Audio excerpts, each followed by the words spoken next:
Olá, a falta de planejamento é um dos maiores motivos do fechamento de empresas no Brasil. O brasileiro aposta em seu espírito empreendedor ou na necessidade de sobrevivência e mete as caras, como a gente diz no popular, sem nenhum plano de negócios. Então, se você é um dos mais de 5 milhões e 500 mil empreendedores brasileiros ou conhece algum deles, esse Agenda é especialmente feito para você, porque eu converso com o consultor e especialista em planejamento de negócios, Bernardo Carvalho, da Partner BBC Consultoria, Participações e Investimentos. Bernardo, muito obrigada pela sua presença aqui no Agenda Econômica. Olá, Antônio, eu que agradeço. Então, a gente teve aí, com essa questão da crise, acirrou um processo de fechamento de empresas, mas a gente já tinha, antes dessa crise da Covid-19, um número aí de quase 1 milhão de empresas sendo fechadas no país a cada ano. Quais são os desafios, não só com esse momento da pandemia, mas os desafios em geral das pequenas empresas e médias empresas nesse cenário que se apresenta de fim de pandemia, pós-pandemia ou simplesmente de crise mesmo? Bom, Antônio, na realidade, o fechamento de empresas no Brasil, principalmente as pequenas, é um problema recorrente, né, crônico. E basicamente é por conta de falta de planejamento financeiro e falta de gestão financeira, né? Os empreendedores de pequeno porte, normalmente, aí está atrelado até a questão da educação, né, não tem o hábito, né, de um planejamento, essa intimidade com os números, a intimidade com a visão entre faturamento e lucro. Há uma confusão muito grande no dia a dia, né, desses empresários, né, no trato dos seus negócios, e de repente eles são surpreendidos com a falta de recursos, né, e terminam fechando as portas, né? Então, independentemente da crise sanitária que se abateu aí sobre o mundo, que acelerou para alguns casos, mas já há uma prática comum de fechamento de empresa por conta dessa questão que não se resolve, né? Mesmo havendo treinamentos, mesmo havendo muita gente entrando, muita gente nova entrando no mercado, mas alguns vícios permanecem, né? E um dos vícios... Sim, diga. E um dos vícios mais comuns é essa falta de prática da gestão financeira. Olhar custo, diferenciar o que é receita, o que é resultado, o acompanhamento das despesas, para poder, de fato, ver o que é que está sobrando no final do mês. Então, a gente, nesse número de empresas fechadas, essa pesquisa foi do ano passado, de 2020, na verdade, foi uma pesquisa Pulso que o IBGE fez no primeiro semestre, no começo da pandemia, das empresas fechadas, quase 70% são pequenas e microempresas. Se a gente tem essa deficiência estrutural de formação desses pequenos empreendedores, como é que se resolve isso? Como é que alguém que precisa ter algum negócio, porque na verdade a gente percebe que as pessoas empreendem por necessidade, a maior parte delas, como é que pode evitar esse empreendimento simplesmente por impulso e tentar seguir à frente aí nessa carreira empresarial? Uma palavrinha-chave que a gente chama de autodesenvolvimento. Então, existem opções no mercado, a gente tem o Sebrae, né?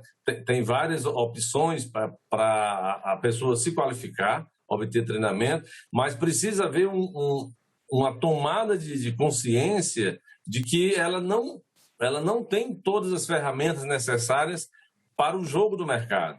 Ela, às vezes, tem uma boa ideia, tem uma capacidade de trabalho, né? Muitas vezes sabe, domina a arte da compra e venda, é um bom comerciante, como a gente chama, né? Mas entre ser comerciante e ser empresário, tem um espaço muito grande. Então, essa tomada de consciência, né, de quem está querendo começar um novo negócio, ela tem que ser acompanhada dessa busca por uma qualificação, né? Não precisa que ela saiba, mas ela pode se assessorar, ela pode ter consultores, ela pode ter o Sebrae, ela pode ter funcionários que ela recruta, que tenha a habilidade necessária, né, para poder preencher essa lacuna. Então, esse primeiro ato é essa tomada de consciência que a pessoa não sabe tudo. Então, ela precisa complementar o seu perfil, né? Ou se autodesenvolvendo, ou tendo na sua equipe pessoas que tenham essas habilidades que são necessárias para a briga no mercado que é cada vez mais feroz e cada vez mais difícil, né? Agora, esse processo aí de planejamento não custa caro e demanda tempo? Tem de A a Z, né? Então, para grandes empresas, esses planejamentos demoram meses e são caríssimos, né? Mas para pequenas empresas, isso pode ser feito de maneira que a gente chama de expedita, né? Com poucas métricas, com poucos números, e rapidamente se consegue ter uma ideia se aquele negócio é viável ou não. Uma brincadeira que eu gosto muito de falar, de fazer, é o seguinte: as pessoas não comem 2 vezes mais pão porque abriu uma padaria nova no bairro. Então, perguntas básicas precisam ser feitas desde o início, né? Então, o meu produto tem espaço no mercado, né? Existem consumidores que têm renda e têm o hábito para consumir o meu produto. O que é que eu tenho de diferente, né? Em relação àqueles que já estão no mercado? Então, algumas perguntas abrem o olho, né? Os olhos do empresário, para que ele cegamente não mergulhe por uma paixão do seu próprio negócio, né? Então, essas perguntas podem ajudá-lo a ter um cenário do seu negócio e fazer algumas contas básicas, né? Em termos de quanto vai investir, né? Qual o volume que vai vender, qual o custo que vai ter dos negócios, né? Qual a margem que vai ter. Então, poucos indicadores já conseguem dar uma ideia se o negócio dele é rentável ou não. Claro que o risco não se elimina, né? Porque tem a concorrência e tudo mais, mas dá para ter uma aproximação maior e a pessoa começar com o risco conhecido. A questão é que muitas vezes a pessoa vai com uma certeza do sucesso. E essa certeza do sucesso, às vezes, é cega.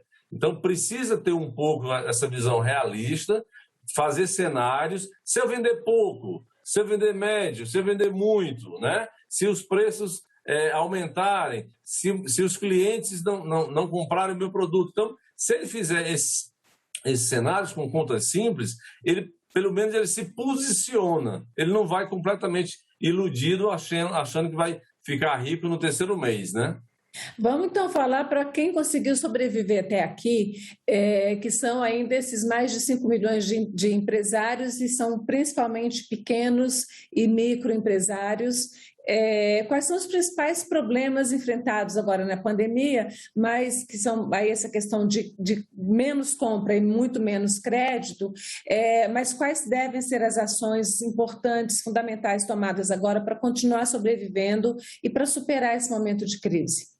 Eu diria 3 toques, né? O primeiro, olho no caixa, né? Existe um termo em finanças que a gente fala assim: o caixa é rei. Então, o empresário ele tem que ter uma obsessão por olhar o caixa. O que sobra no final do dia nem sempre é dele, aquele caixa está comprometido com pagamentos que virão, né?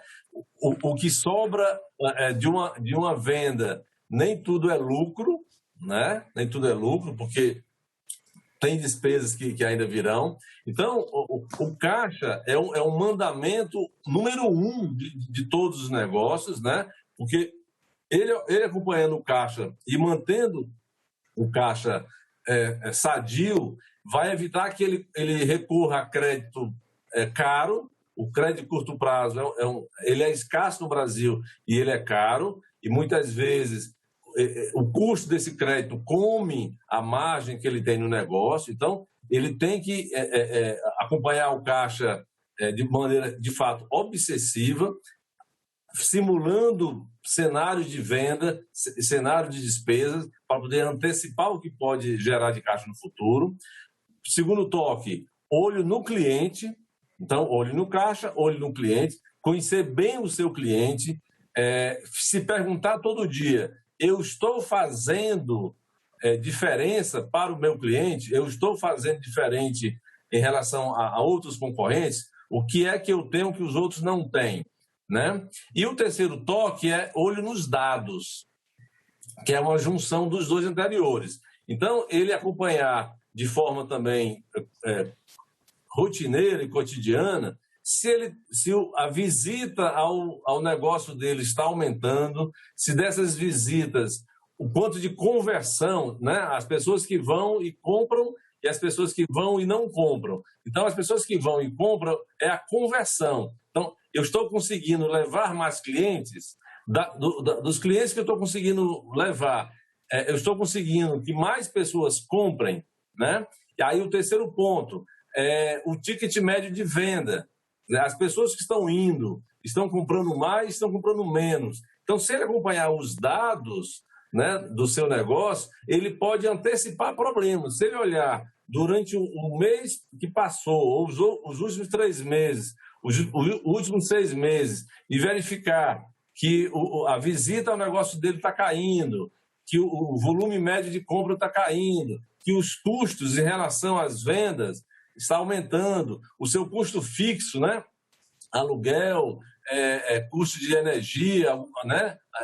Esses custos que ele não tem muito controle, se eles estão comendo uma fatia maior do faturamento. Então, se ele ficar olhando, se eu olhar de maneira cotidiana para os dados vão mostrar muita coisa para ele, né? Como está o negócio dele. Então, são esses 3 tópicos. Olho no caixa, né? Olho no cliente e olho nos dados. Certo. Agora, a gente teve nesse período de pandemia, em todos os níveis de negócio, desde a alimentação até o vestuário e até as grandes compras, a gente teve uma mudança muito grande, que foi a questão das vendas online, né, das vendas por internet.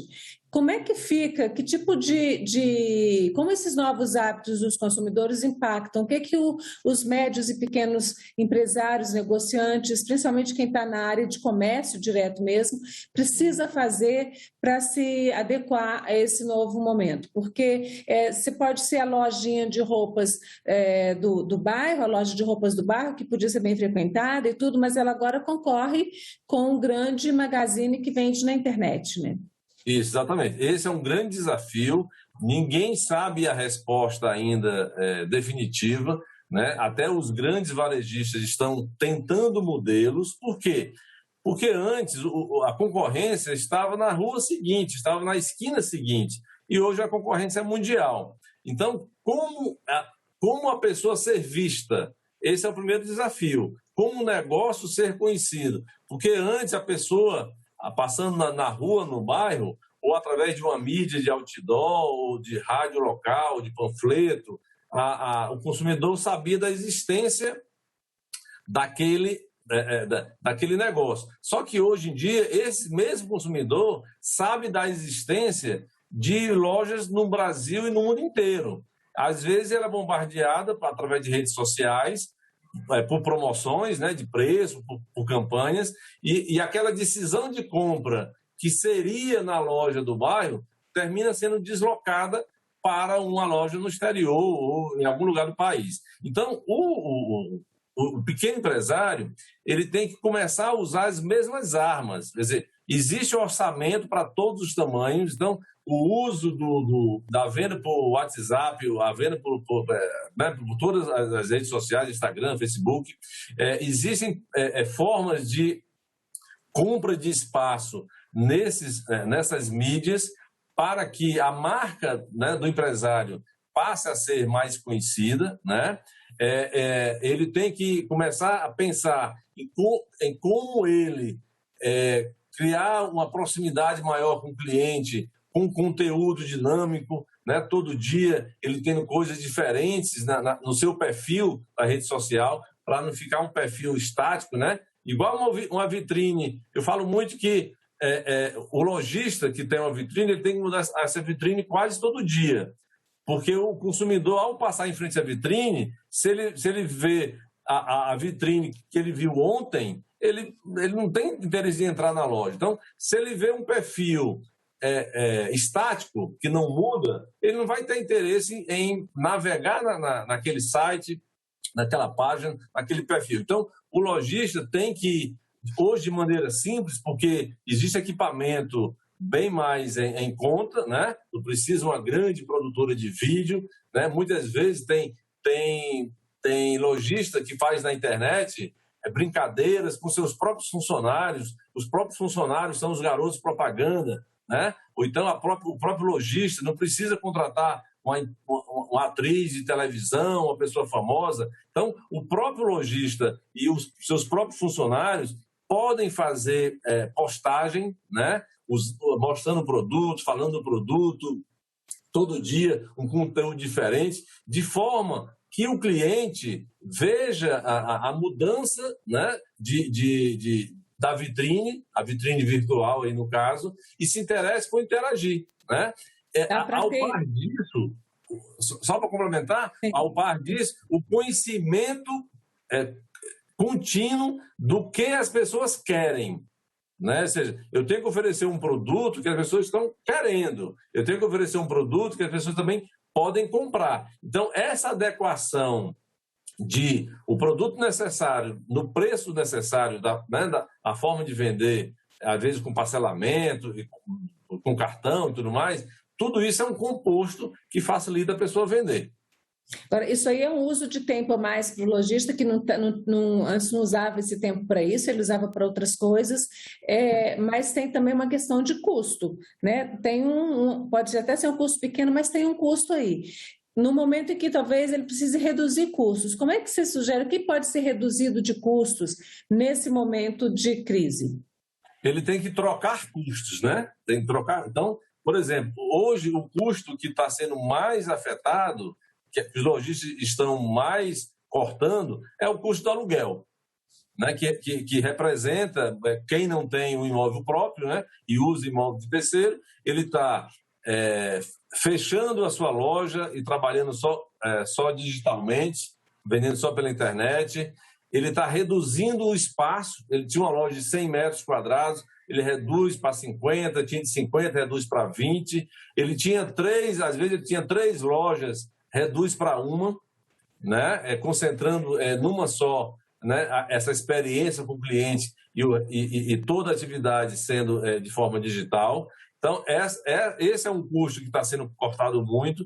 Infelizmente, o custo de funcionário, né? Porque ao reduzir o seu tamanho, ele normalmente precisa de uma equipe menor. Por isso que, em paralelo ao fechamento das empresas, a gente vê o aumento do desemprego, não só porque a empresa fechou, porque a empresa também passa a contratar menos. A empresa passa de 8 funcionários, passa a ter 4 funcionários, porque está em jogo a sobrevivência do negócio. Então, a gente chama de custo de ocupação, né? Que é aluguel, condomínio, energia e tudo mais. Custo de pessoal são os 2 maiores custos, né? E o terceiro custo é a questão dos fornecedores, a matéria-prima, né? Ele negociar prazo, negociar descontos, às vezes mudar de fornecedor, né? Pegar fornecedor que venda um pouco mais barato. Então, ele tem um cardápio que ele pode diminuir um pouco, ele pode ter um desconto no aluguel de 10%, né? Às vezes ele negocia com o funcionário através de hoje um contrato do contrato de trabalho intermitente, né?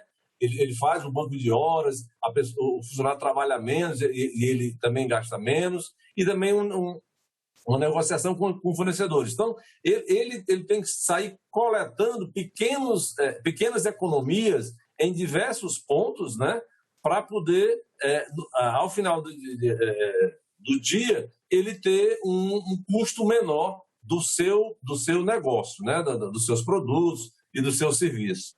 Agora, isso aí requer, além de uma capacidade de adaptação, requer uma mente aberta, né? Que é exatamente o que dá essa capacidade de adaptação. E só para ilustrar um pouquinho a nossa conversa, uma pesquisa feita recentemente pelo Sebrae, na verdade, feita no primeiro semestre de 2021, que foi baseada em dados da Receita Federal, ela mostra que 64% das pessoas que fecharam as portas, né, dos empresários que fecharam as portas de suas empresas em 2020, não buscaram, enquanto tinham o negócio, não buscaram nenhum tipo de formação. Como é que a gente muda essa mentalidade? Porque parece que essa mentalidade da formação é a mais difícil no Brasil, né? Eu trabalho com consultoria há mais de 25 anos e eu me deparo com isso todo dia. Tem empresários com formação acadêmica, inclusive, né? Em alguma área, engenharia, medicina, mas quando se trata de negócio, tem um bloqueio. Primeiro, tem a questão de achar que sabe, né? Porque é inteligente, teve uma boa formação e acha que sabe. Só que ninguém sabe, né? Até a gente fala muito, quem atua em consultoria está sempre aprendendo. Então, infelizmente, Antônio, muitas pessoas aprendem na dor, né? Depois de quebrar, tá certo? Precisa, como você falou, ter a mente aberta, ver outros casos de pessoas que quebraram, né? Tentar entender os motivos e se abrir para isso. Não precisa que a pessoa seja especialista, se torne de um dia para o outro, especialista em redes sociais, especialista em tecnologia, em planilha de Excel, né? Para ver a questão financeira. Mas ele tem que saber que essas atividades elas são importantes, são fundamentais para o seu negócio. Então, se ele mesmo não puder fazer, alguém tem que fazer por ele. Ele tem que contratar dentro da empresa ou fora da empresa, às vezes um parente, né, um sobrinho, um primo que é versado em alguns assuntos. Ele tem que se atentar para isso, porque isso pode decidir a sobrevivência dele. Então, é um processo longo, muitas pessoas não terão essa mente aberta e, infelizmente, vão sofrer, né, o peso de um fechamento ou de prejuízos no seu negócio. Acontece muito um erro básico, a pessoa investe tudo que tem para abrir o negócio e não guarda um recurso para o capital de giro. Né? O capital de giro é o sangue de qualquer negócio. Né? Então, aí no primeiro mês que tem uma venda inferior ao previsto, que ele precisaria lançar mão de uma reserva de capital de giro, ele não tem esse recurso, aí às vezes ele não consegue crédito ou consegue um crédito muito caro, isso vira uma bola de neve.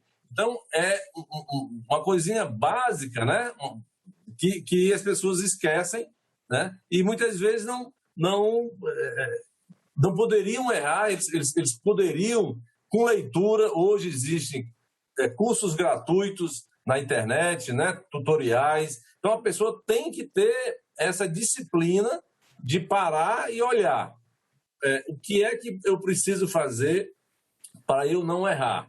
Então, ir atrás a gente chama de microformação, não precisa fazer um curso de 12 meses, existem cursos específicos no Sebrae, na internet, curso de como acompanhar o seu fluxo de caixa, como acompanhar o seu capital de giro, como vender mais, como usar redes sociais. Então, hoje existem muitas soluções sob medida, mais baratas, muitas até gratuitas, né, que a pessoa pode acessar. Então, tem que ter, de fato, uma decisão interna e uma atitude de ir atrás, né? Bernardo, tem um outro probleminha básico também que a gente ouve falar muito no Brasil, que é o seguinte: a pessoa às vezes confunde o dinheiro do empreendimento com o dinheiro dela. Como é que a gente faz para separar isso aí, principalmente em quem é um pequeno ou um microempreendedor e que, de fato, é o resultado daquele negócio que vai botar comida na mesa da família, por exemplo, no fim do dia? Esse é um problema clássico. Em contabilidade chama o princípio da entidade, né? Então, a entidade é a empresa né, que é pessoa jurídica, mesmo que não seja formal, e você tem o sócio, né, o proprietário, que não são figuras misturadas, né, e não deviam se misturar. Então,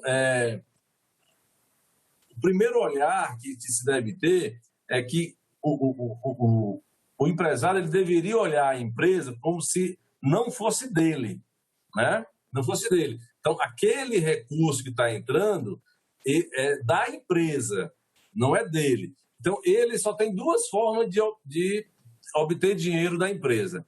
O prolabore, né, que é, de fato, um pagamento pelo dia a dia, né, pelo esforço dele do dia a dia. Então, é a força de trabalho dele sendo remunerada. E a distribuição de lucros. Se tiver lucro, é que ele pode lançar mão naquele recurso. Então, o que acontece muito? A empresa começa a faturar e o empresário decide trocar de carro. Por exemplo, fazer uma viagem ou trocar de casa. Aí, na hora que a empresa está com problemas, que ele é confrontado com a possibilidade de vender o carro para botar na empresa, ele fala assim, eu não vou vender meu carro para pôr na empresa. Só que ele não deveria ter comprado o carro.